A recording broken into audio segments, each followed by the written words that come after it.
નર્મદામાં collector કચેરીમાં Halla Bol, road રસ્તા સહિતના મુદ્દે રજૂઆત કરતા અટકાવતા ચૈતર વસાવાને આવ્યો ગુસ્સો। ભાજપના સદસ્યતા અભિયાનને લઈ કહ્યું,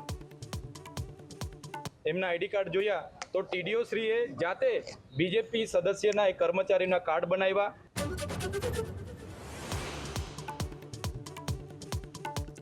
તાપીના પાંખરીમાંથી ઝડપાયો શંકાસ્પદ ખાતરનો જથ્થો। સબસિડીવાળું નીમ કોટેડ યુરિયા ખાતરના 10 લાખના જથ્થા સાથે 2 ઝડપાયા।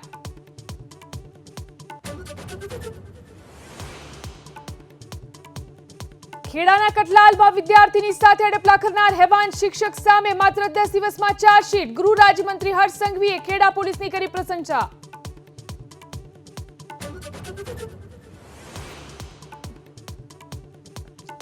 રાજ્યના પ્રથમ પિલર પરના 3 લેગ બ્રિજની પાલનપુરને બેટ વિધાનસભા અધ્યક્ષ શંકર ચૌધરી અને મંત્રી બળવંતસિંહે કર્યું લોકાર્પણ। આબુ રોડથી અંબાજી જતા વાહન ચાલકોને ફાયદો।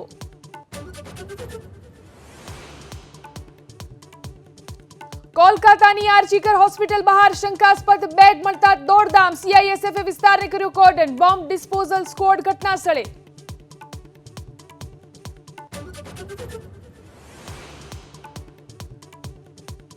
ઉત્તર પ્રદેશના હરદોઈમાં શોર્ટ સર્કિટથી ટ્રેનમાં બ્લાસ્ટ કરવાના ષડયંત્રની આશંકા। છેડછાડ કરી રેલવે ટ્રેક પર વીજ તાર નાખવામાં આવ્યો હોવાની શક્યતા।